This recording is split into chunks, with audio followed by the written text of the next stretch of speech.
자, 이번 시간에 우리는 일본에서의 이 산업기술의 발전에 대해서 조금 더 이야기를 하고요. 그 다음에 베트남 이야기하고요. 그 다음에 문화 파트로 넘어가서 서민 문화의 발달이라는 주제에 대해서 간단하게 좀 이야기를 해보도록 하겠습니다.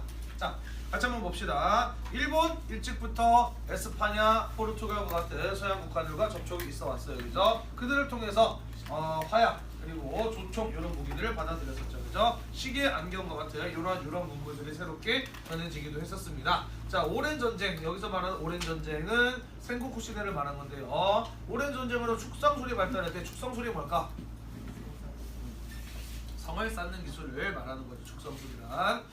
자, 그 다음에 인진정류전쟁 이후에 구리활자를 약탈하고요. 또 기술자들을 포로로 데려오게 됩니다. 자, 그러면서 일본에서 인진정류전쟁 이후에 인쇄술이 발달하게 되고 특히 도자기와 도자기 굽는 사람들을 많이 데려왔다고 했어요. 그죠? 인진전쟁 이후에 일본에서 도자기 산업이 발전하는 모습을 볼 수 있었다라는 거 이야기를 했었습니다. 자, 요거 하나 밑줄 칩시다. 농업전서라는 책이 있고요. 이 책은 누가 쓴 것이냐면은 미야자키 야스시타라고 하는 사람이 쓴 책이에요. 미야자키 야스시타라는 사람이 쓴 책이고요.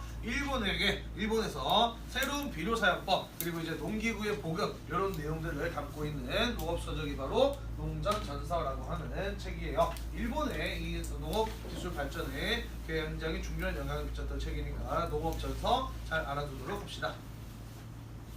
일본에도요 유럽 선교사들이 와서 포교 활동을 하고 그러면서 새로운 문물들이 전해지기로 했습니다. 자, 우리는 한 사람 이름 정도 기억해두면 될 것 같아요. 밑줄 칩시다. 프란시스코 사비에르라는 사람이고요. 일본에 처음으로 와서 그리스도교를 전파했던 사람이었어요. 이 사람 이후에 일본 내에서 그리스도교의 포교는 활발하게 이루어지게 됩니다. 그런데 이 그리스도교의 경우에는 에도막부의 통치질서, 신분질서를 위협할 수 있다는 위험한 사상이라고 하는 낙인이 에도막부에 의해서 찍히게 됩니다. 그죠? 이후에 에도막부의 경우에는 이 그리스도교의 유입을 막기 위해서 이른바 해금 정책을 실시하게 되는 것이죠. 그죠? 자, 그렇지만 이 그리스도교를 막기 위해서 해금 정책을 실시했지만 어느 나라와의 교류만은 허용을 하게 되나요? 네덜란드하고만의 교류를 허용을 하게 됩니다. 그죠? 자, 그래서 네덜란드와 나가사키를 통해서 교류를 하게 되죠. 그죠? 그리고 이 네덜란드를 통해서 들어온 서양의 학문을 일본에서는 무엇이라고 불렀어요? 밑줄 칩시다. 난학이라고 불렀고 이 난학의 대표적인 성과가 바로 의학 분야에서 밑줄 칠게요. 해체 신서라고 하는 것이에요. 자, 동아시아에서는 사실 사람의 몸에다 칼을 댄다라고 하는 것은 굉장히 금기시되어 있는 행위였어요. 유교 사회다 보니까 부모에게 물려받은 몸에다가 칼을 댄다? 이거 대단히 금기시되는 행위였던 것이죠. 그래서 우리가 알고 있는 한의학 이런 것들의 경우에는 외과보다는 내과적인 측면으로 많이 발달을 해왔어요. 그죠? 하지만 서양의 경우에는 로마 제국 시대 때부터 일찍부터 외과적인 수술법들이 발달해 가게 됩니다. 일본도 네덜란드와의 교류 속에서 그런 어떤 서양의 외과적인 지식들을 흡수할 필요를 느끼게 되는 것이죠. 그래서 해체신서라고 하는 이 네덜란드의 해부학 서적을 일본어로 번역을 하게 되는 거예요.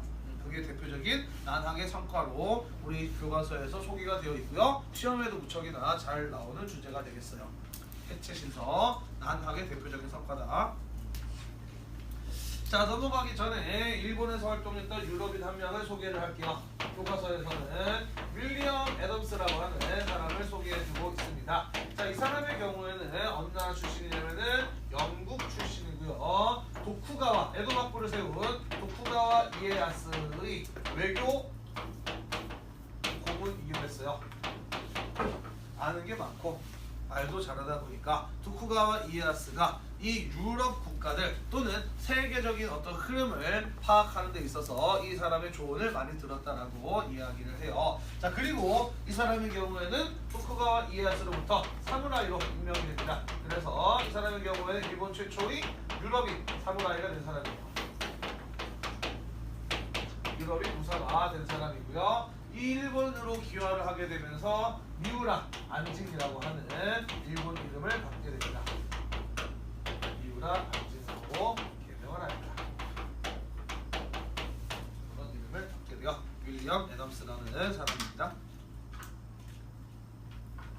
안징? 네, 미우라 안진이라는 이름으로 개명을 하게 돼요. 미우라 안진.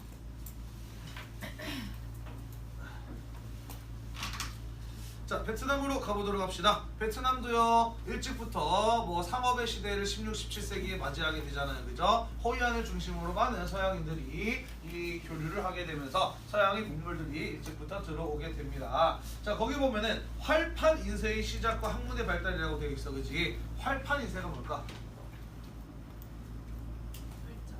활자.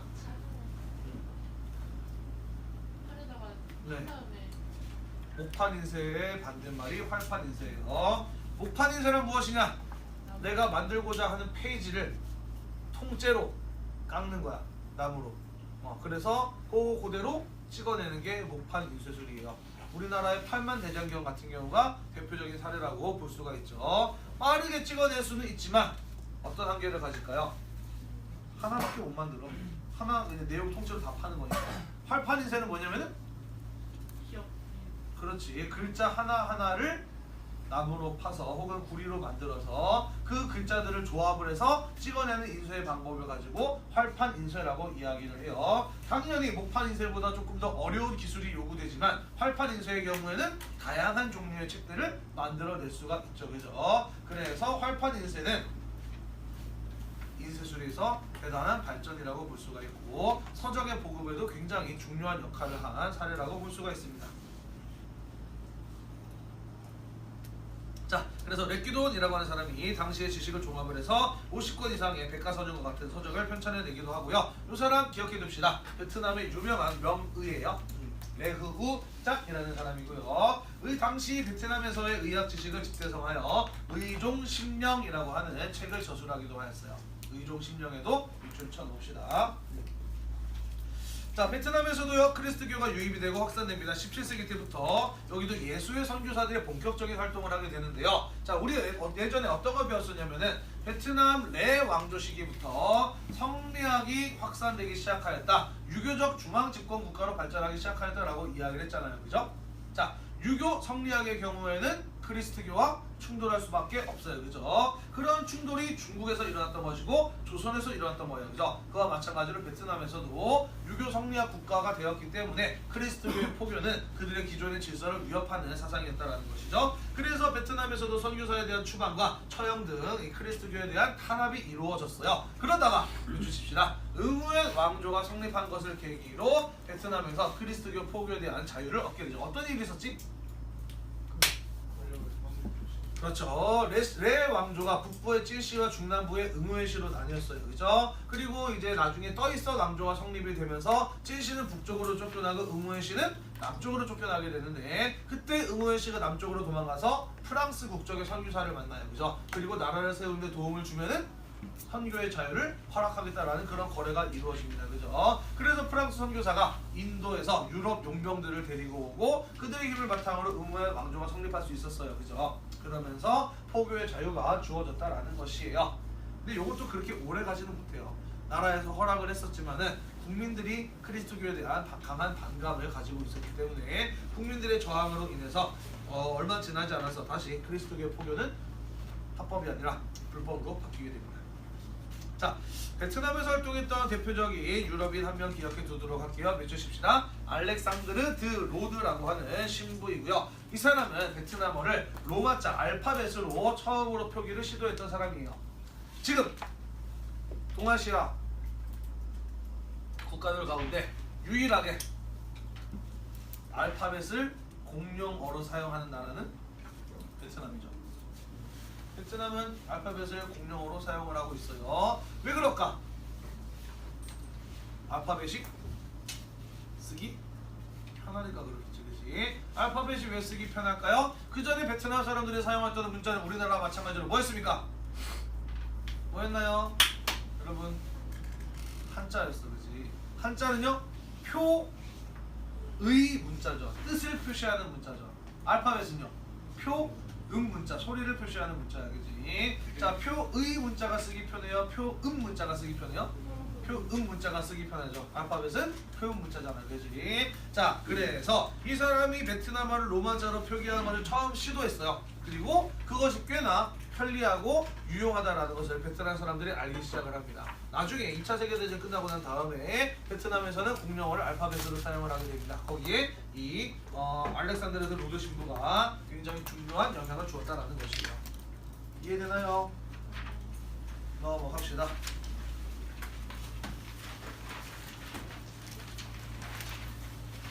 자, 마지막 페이지가 되겠네요. 39쪽 서민 문화의 발달이라는 주제에 대해서 이야기를 해보도록 하겠습니다. 서민 문화의 발달에 대해서 이야기를 해볼게요. 서민 문화가 왜 발달할까? 먹고 살만한 집이니까. 그래서 서민들이 정기적으로 여유가 생기니까. 그렇죠. 자, 우리 지난번에 이런 얘기 배웠어요. 그죠? 17, 18, 19세기를 지나면서 농업 생산력이 향상이 되고 상업과 도시가 발달하게 된다 그랬어. 그지? 그러면서 전체적인 경제 수준이 향상이 되면서 평균 이하의 경제적 지위를 가졌던 서민들의 경제적 지위도 올라가게 된다, 향상된다라고 이야기를 했어. 그지? 그래서 이전에는 먹고 살기 빠듯했던 이들이 경제적 여유, 시간적 여유를 갖게 된다 그랬어요. 그죠? 사람이 여유가 생길 때는 두 가지 행동을 한다 그랬어. 무엇과 무엇이니?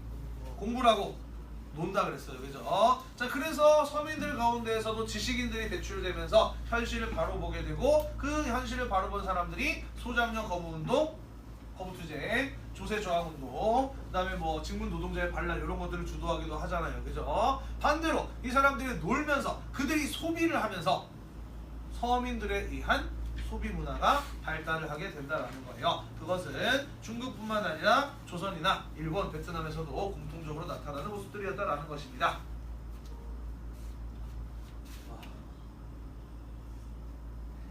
네, 봅시다. 방금 선생님 한 말이에요. 경제가 발전하고 도시 인구가 증가하게 되면서 서민층이 증가하게 된다. 그러한 서민들의 경제적 지위가 향상이 되면서 그들이 소비의 문화의 소비층으로 등장하게 된다라는 거예요. 서민들이 물건을 사고 돈을 내고 문화를 즐기니까 당연히 그들 서민의 취향에 맞는 문화가 생산이 되고 판매가 되겠죠. 그죠? 그러면서 도시민과 서민 취향의 소비 문화가 발달을 하게 되었다라는 거예요. 그 얼마 전에 그 일본 아이돌들하고 같이 와서 뭐 프로듀스 뭐지? 48? 48 맞아요? 네. 한 적 있었지. 일본 아이돌들 보고 어떤 생각 들으니? 일본 아이돌이 우리나라 아이돌이랑 어떤 차이점이 있는 것 같아? 춤이랑 노래를 좋아하는데 일단 좀 어설퍼 그지? 그리고 또 다른 반에서 물어보니까 귀여운 척만 한다? 이런 얘기를 하던데 그 두 가지가 굉장히 중요한 일본 아이돌의 특징이에요. 우리나라 아이돌들의 특징은 정말 빡세게 연습을 시켜서 그지 완벽한 상태로 데뷔를 시키기죠. 그죠? 왜냐면 우리나라 사람들은 치열한 경쟁 사회를 사는 사람들이다 보니까 그지 나보다 못난 놈이 뭔가 어설픈 놈이 남들 앞에 나서는 걸 용서를 안 해요. 그죠? 뭔가 이렇게 깔 만한 것이 있으면 미친듯이 물어뜯지 그지. 자, 일본은 근데 왜 그런 어떤 아이돌들이 등장을 하게 되었느냐? 버블 경제라고 들어봤니? 일본은 80년대 말 90년대 초까지만 해도 미국보다 잘 사는 나라였어요. 그러다가 92년, 93년 지나면서 일본 경제가 거품이 꺼지듯이 확 몰락을 하게 돼. 그러면서 어떤 사람들이 발생하느냐? 나이가 다 찼는데 고등학교, 대학교를 졸업했는데도 직장을 갖지 못하는 사람들이 발생을 해요. 경제가 무너지게 되면서 그 사람들 집안 내에서도 가족으로서 제대로 인정을 받지 못하고 사회에 나가서도 한 사람의 성인으로서 인정을 받지 못합니다. 그러면서 이 사람들이 방 안에 틀어박히기 시작을 해요. 그런 사람들을 이른바 은둥현 외톨이, 일본어로는 히키코모리라고 이야기를 하죠. 자, 일본 내에서는 버블 경제 발생 이후에 그런 사람들이 많이 늘어났어요. 그런 사람들이 아이돌에 대한 구매력을 가지고 소비 행위를 하는데 이 사람들이 좋아하는 아이돌 어떤 아이돌이냐? 크고 자신 있고 당당하고 뛰어난 춤 솜씨와 노래 솜씨를 가지고 있으면은 그런 아이돌을 보면은 자기가 뭔가 왜소해지는 거야. 내가 너무 위축되고 내가 너무 초라해 보이는 거지. 그래서 어떤 아이돌을 좋아하느냐? 일본에서는 치유계 아이돌이라는 말이 있어요. 쟤를 보면은 어딘가 어설퍼, 어딘가 좀 안쓰러워. 하지만 그런 어떤 어설픈 모습을 보면서 왠지 내가 위로를 받는다 라는 의미가 치육의 아이돌이라고 해요. 그래서 그런 어떤 히키코모리 같은 사람들이 이 나이 어리고 어설프고 귀여운 척하는 그래서 이제 좀 이렇게 감싸주고 싶은 그런 아이돌들을 선호하다 보니 일본의 아이돌들이 그런 쪽으로 발전하게 된 거예요.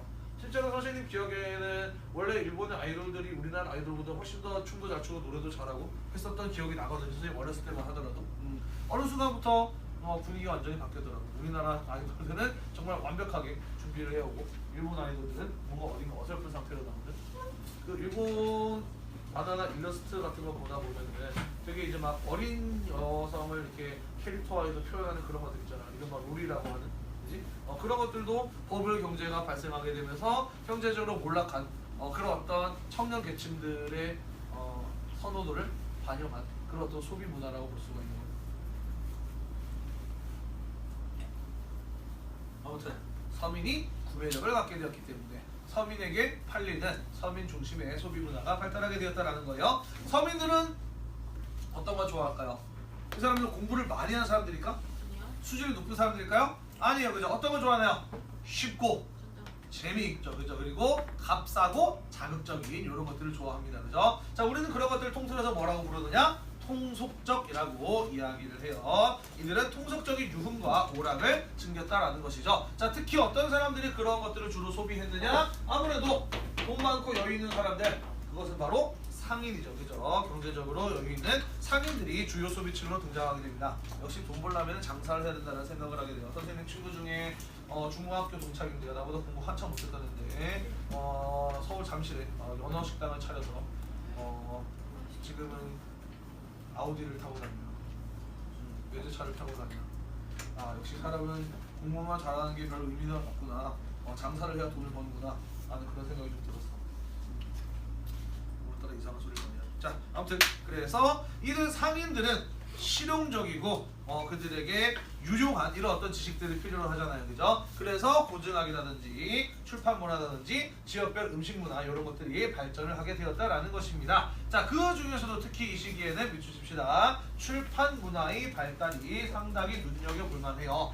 왜냐? 자, 오늘날 사람들이 쉽게 즐길 수 있는 대중문화라고 이야기를 한다면 TV, 인터넷, 영화, 스마트폰 등등이 있겠지만은 이때 당시에는 사람들이 값싸게 즐길 수 있는 문화 컨텐츠는 어찌 보면 그렇죠. 출판 문화밖에 없었던 것이에요. 그죠? 그래서 인쇄물, 출판물들을 바탕으로 사람들이 문화 소비를 했다라는 것이에요. 자, 그래서 명나라 때 인쇄술이 발전하게 되면서 서민들 취향에 맞는 다양한 종류의 서적들이 보급이 되고요. 그런 책들의 이제 보급에 의해서 서민들의 문화적인 수준도 향상이 되었다라는 것이죠. 자, 그러면서 농업, 과학, 의학, 지리학과 같은 이러한 과학적이고 실용적인 지식들이 인쇄술의 발달에 의해서 서민들에게 널리 확산되었다라는 것이에요. 하지만 물론 TV 프로에는 교양이나 시사 프로그램도 인기가 있지만 역시나 시청률이 제일 높게 나오는 건 무엇인가요?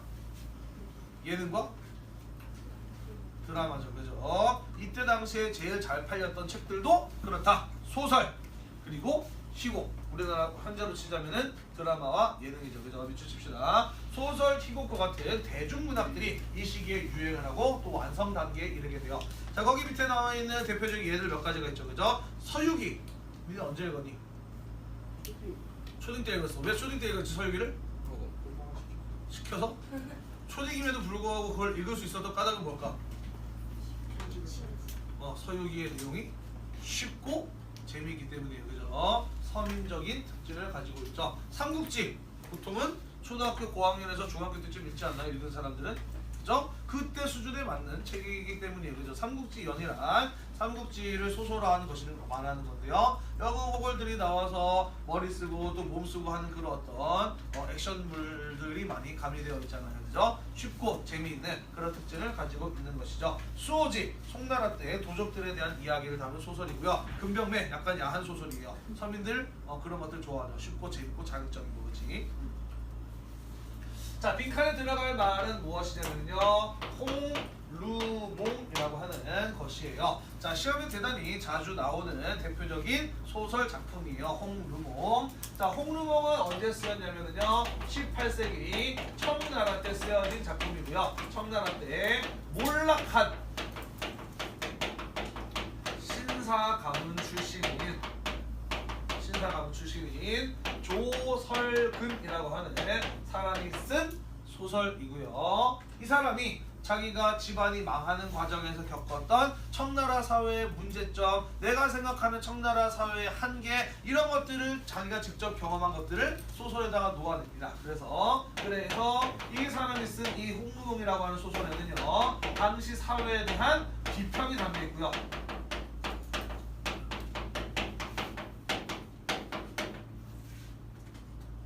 그리고 모든 드라마, 영화에서 빠질 수 없는 것은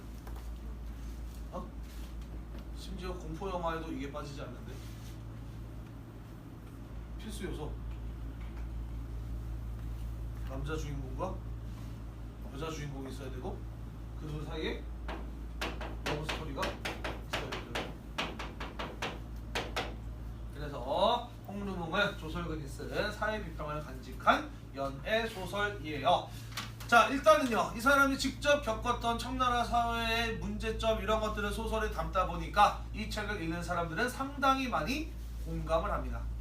그러면서 대단히 인기가 많았고요. 또 연애 소설인데 굉장히 줄거리가 재밌어, 스토리가 재밌어요. 잘 기억은 안 나는데 뭐였더라? 뭐 남자 주인공이 있고 어렸을 때 자기 먼 친척이 자기 집에 이제 왔는데 걔가 이제 몸이 아파가지고 우리 집에서 한동안 이제 요양을 하고 가는데 그러면서 둘 사이에 이제 사랑이 딱 트게 되는데 나중에 걔가 이제 병이 심해져가지고 죽었다는 소리를 들어서 남자 주인공이 시리에 빠지게 되는데 그 이후에 또 다른 사람을 이제 만나게 되면서 이제 조금씩 어른들은 성장해가는 뭐 그런 이야기였던 것 같아. 내 기억에는. 아무튼 당시 사회 비평을 간직하고 있었고 또 러브라인에 대한 그런 어떤 묘사도 굉장히 좋아서 당시 사람들에게 무지무지하게 인기가 좋았던 소설, 청나라를 대표하는 소설이라고 해도 과언이 아닌 게 바로 이 홍루몽이라고 하는 작품이 되겠습니다.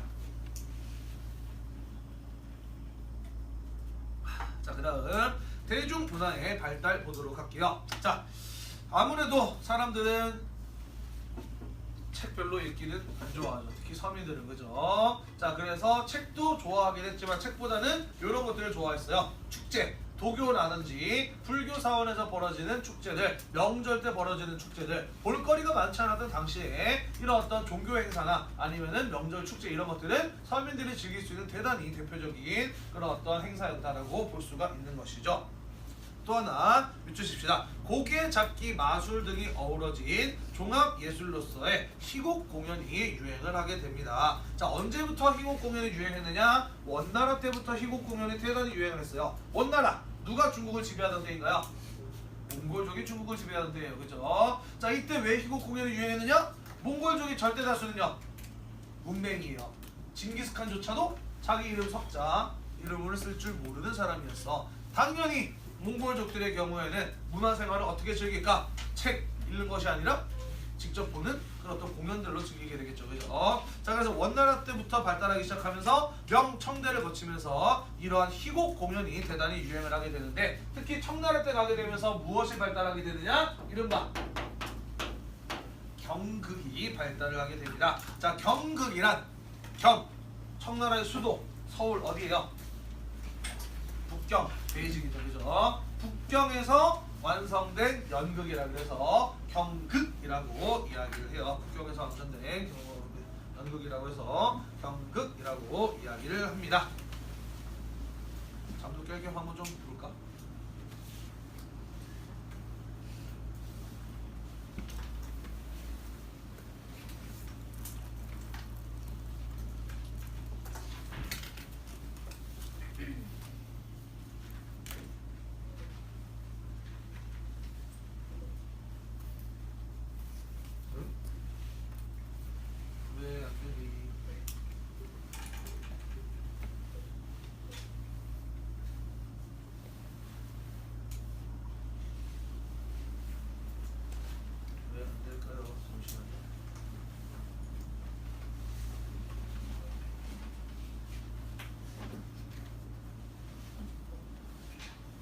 핸드폰 꽂아놔서 그런 거 아니야? 상관없나?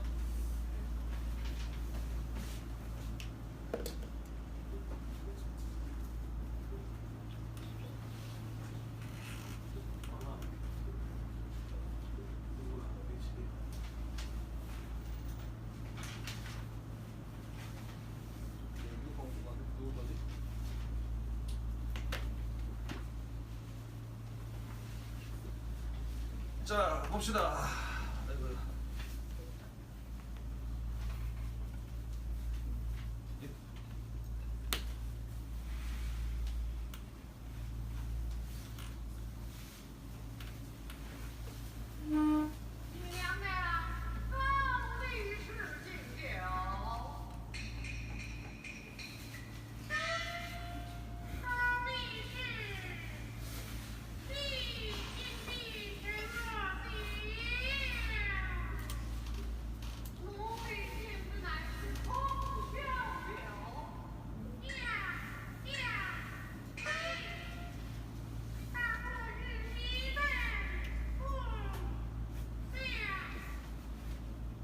是立着，这梅子得勾着立着的才有味儿。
兄弟们，哎，你看这个，还得我给记上。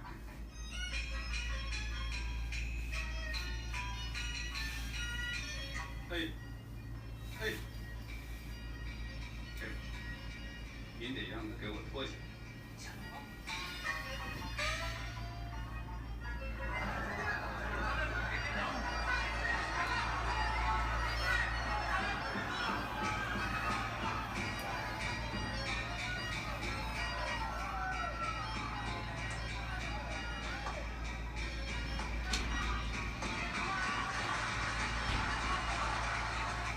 还是你的戏剧，他这让你老了身上的受益，你得乖乖的给搭去，听明白了吗？是吧？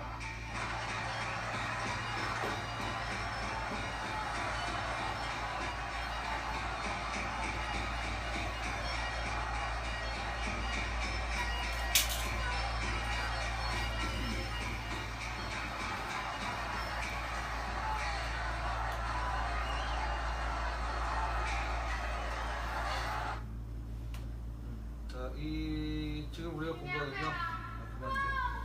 안녕하세요. 영화 패왕별이라고 하는 작품의 한 장면을 봤어요. 이 일본이 중국을 점령하고 있던 시기에 경극 배우들의 삶을 그린 영화인데요. 자, 이 경극이라고 하는 공연 예술의 특징 몇 가지를 이야기해 본다면은요. 일단은 남자가 여자 역할을 합니다. 유교 사회에서 여자가 남들 앞에 나서서 춤추고 노래하고 한다는 거 대단히 있을 수 없는 일이죠. 그죠? 우리 아까 봤던 아까 이 사람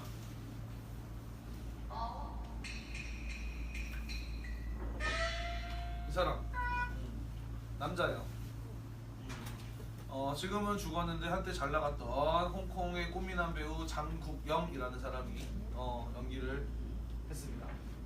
그 사람처럼 곱상하게 예쁘게 생긴 남자들이 여자 배우의 역할을 연기를 했어요. 그러다 보니까 목소리가 어떠니? 목소리가 어때요? 그렇죠, 그죠? 이렇게 가성을 써서 여자의 목소리를 연기하는 이런 특징을 가지고 있는 게 경극이라고 하는 공연 예술이 되겠습니다. 패왕별이는 뭐냐면요. 이런 얘기예요. 패왕은 누구를 말하는 거냐면은 예전에 이 사람 배우 기억나네? 항우? 그죠? 진나라가 망하고 난 이후에 유방과의 대결에서 패하면서 결국 유방이 승리하게 되면서 한나라를 세우게 되잖아요. 그지? 그리고 이제 마지막 전투가 한 나라의 군대에 의해서 항우가 포위가 되고 그지? 그리고 유방이 항우의 전투력을 떨어뜨리기 위해서 사방에서 초나라 노래를 부르게 하지. 이른바 사면초가라는 상황이잖아요. 그죠? 이 폐왕별이는 그때를 배경으로 하고 있어. 이 항우가 사랑했던 여인이 우희라고 하는 여자였어요. 그리고 이제 한나라 군대에게 포위된 상황에서 야 이제 우리 어떻게 하냐 죽었다라고 이제 이야기를 했어요. 우희는 뭐라고 이야기를 하느냐? 나는 당신에게 짐만 될 뿐이니까 당신 혼자서라도 나가서 사십시오라고 탈출해서 살아야 됩니다 라고 이렇게 이야기를 해요. 항우의 경우에는 내가 어떻게 사랑하는 널 버리고 나 혼자 살겠니? 우리가 죽어도 같이 죽고 살아도 같이 살자라고 이렇게 이야기를 합니다. 그러자 우희가 나는 당신에 비해 짐이 되느니 차라리 죽겠어요 라고 이야기를 하면서 항우가 차고 있던 칼을 뽑아서 스스로 목을 긋습니다. 그리고서는 쓰러진 우희의 시체를 안고 전쟁 영웅이었던 항우가 구슬피 우는 장면으로 끝나는 연극이 이 경극이 패왕별희라는 거예요. 패왕이 항우가 별희 우희와 이별하는 내용을 담은 작품이고요. 대표적인 경극으로 소개가 되고 있어요. 이런 것들이 당시 청나라 때 널리 유행했던 대표적인 경극의 모습이다라는 것이에요. 자, 미술 분야에서는요, 밑줄 칩시다. 풍속화, 연화 같은 것들이 인기가 있었어요. 풍속화, 연화. 자, 오늘날 우리는 뭔가 기념일 같을 때 가족끼리 모여서 사진 같은 거 찍고 그러잖아요. 그죠? 사진이 어떤 당시에 사람들은 자신들의 일상생활을 그림으로 남기는 것을 선호했어요. 대단히 서민적인 취향이죠. 그죠? 그래서 그런 풍속화들이 유행을 하게 되는 것이고요. 자, 오른쪽에 보면은 연화라고 해서 선생님이 그림 넣어놨어요. 보이나요? 서민들 어떤 그림 좋아하느냐? 쉽고 재미있으면서도 집안에 복을 불러올 것 같은 그런 어떤 좋은 의미의 그림들을 좋아합니다. 자, 거기 보면은 굉장히 통통하게 살이 오른 남자아이, 여자아이가 그려져 있어요. 그죠? 이런 것들을 그린 의도가 뭐겠어? 우리 집에도 이렇게 예쁜 애들 태어나서 가정이 화목했으면 좋겠다라는 그런 어떤 소망을 담아서 담은 그림이라고 볼 수가 있겠죠. 그죠? 이런 것들이 인기가 있었다라는 것이에요. 풍속화, 연화. 자, 그 다음 베트남 문화로 가보도록 합시다. 베트남에서는요, 레 왕조 시기에 민족 문학이 발달을 합니다. 민족 문학, 우리나라에서는 언제 주로 발달했었나요? 일제강점기에 발달했죠. 그죠? 모름지기, 민족의식이 싹트고 민족 문학으로서 표현이 되는 것은 다른 민족의 침략과 지배를 받을 때죠. 그죠? 레 왕조의 경우에는 명으로의 침략을 받고 명의 지배를 받다가 그로부터 독립한 나라잖아요. 그죠? 그래서 명나라에 저항하는 과정에서 민족 문학이 발달하게 됩니다. 자, 대표적인 경우 사례 두 가지 좀 알아둘게요. 해주십시다. 응우엔 짜이가 쓴 애국적인 시들이 유명하고요. 응우엔 즈라는 사람이 쓴 사회 비판으로 유명한 작품 전기망로 이런 것들이 유명하다고 해요. 그 외에도 응우엔 빈케임이나 응우엔 주 같은 사람이 유명하다라는 거 그냥 보고 넘어가도록 합시다.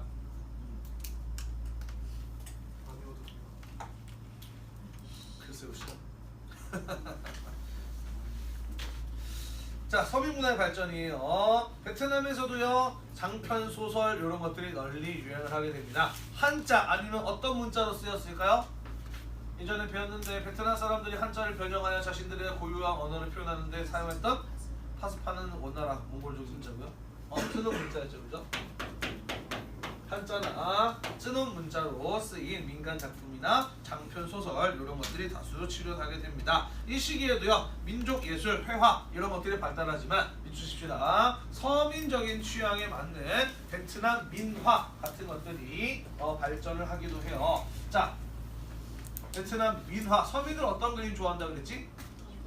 쉽고 재미있으면서도 그죠? 소망을 담아, 그죠? 복을 부르는 그런 그림들 좋아한다 그랬어, 그지? 자, 밑에 선생님이 쥐가 시집 가는 날이라고 하는 베트남 민화를 하나 넣어놨어요, 그죠? 쥐, 우리나라 사람들에게는 부정적인 이미지가 강한 동물이죠. 그런데 쥐는요, 한 번에 새끼를 20마리씩 낳아요. 베트남 사람들에게는 다산과 풍요의 상징입니다. 다산과 풍요의 상징이죠. 자, 그럼 쥐가 뭐 하는 날이에요? 시집 가는 날이에요. 그지? 그 다산과 풍요가 시작되는 날, 경사스러운 날을 작품 그린 게 바로 쥐가 시집 가는 날이라고 하는 작품입니다. 이런 것들도 대단히 서민적인 취향이라고 볼 수가 있겠네요. 자, 그 다음에 베트남에서 발달했던 전통 극 예술로 대해 무엇이 있냐면요, 수상 인형극이라고 하는 것이 있어요. 베트남 고유의 극 예술이거든요. 말로 100번 설명하는 것보다는 직접 보는 게 낫겠지, 그지?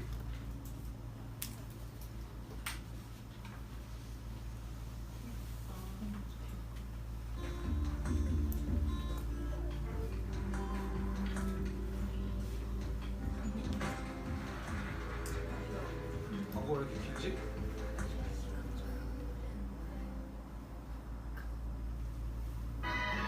베트남 농부들의 삶과 애환을 수중에서 펼쳐내는 베트남의 청년 예술 공연 수중 인형극입니다. 요즘은 야외 공연장을 찾기 쉽지 않은데 운이 정말 좋습니다.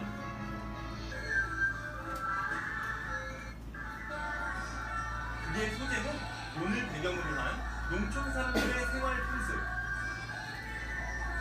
물이 가득 찬 연못이 무대가 되고 인형들은 그 위에서 자유롭게 연기를 펼칩니다. 그 비밀은 무대 뒤 허리까지 차는 물속에서 기다란 막대기로 연결된 인형들을 줄을 이용해 조종하는 배우들에게 있었습니다. 베트남에서 행운을 상징하는 동물 용이 등장합니다. 단원들의 손놀림도 빨라집니다. 기록에 의하면 수중 인형극이 시작된 것은 12세기경. 왕의 장수를 비는 홍강유역의 농민들에 의해 처음 시작된 후 전술을 거듭하며 지금에 이른 것인데요. 낚시하는 농부, 물소 타는 어린이 등 베트남 농부들의 삶과 애환, 일상을 담고 있습니다.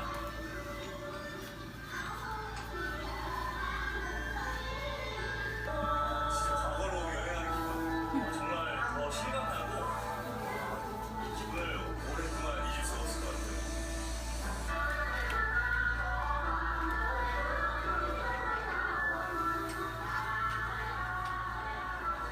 천년의 역사와 전통이 담긴 이 인형극은 프랑스인들에게 베트남 농민의 영웅이라는 찬사를 받기도 했는데요.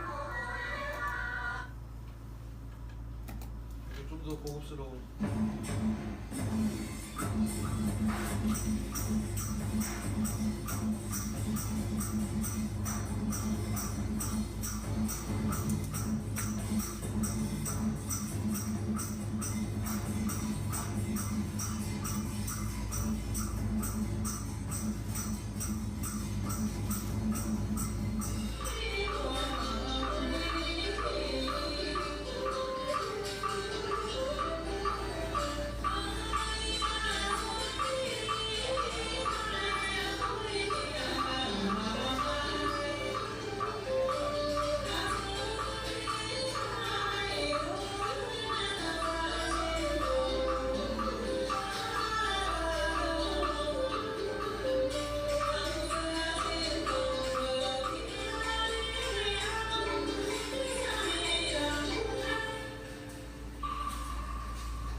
하고 다음 시간에 조선 후기의 서민문화 그리고 에도시대의 일본의 서민문화에 대해서 마저 이어서 살펴보고요. 시험 범위를 끝내도록 하겠습니다.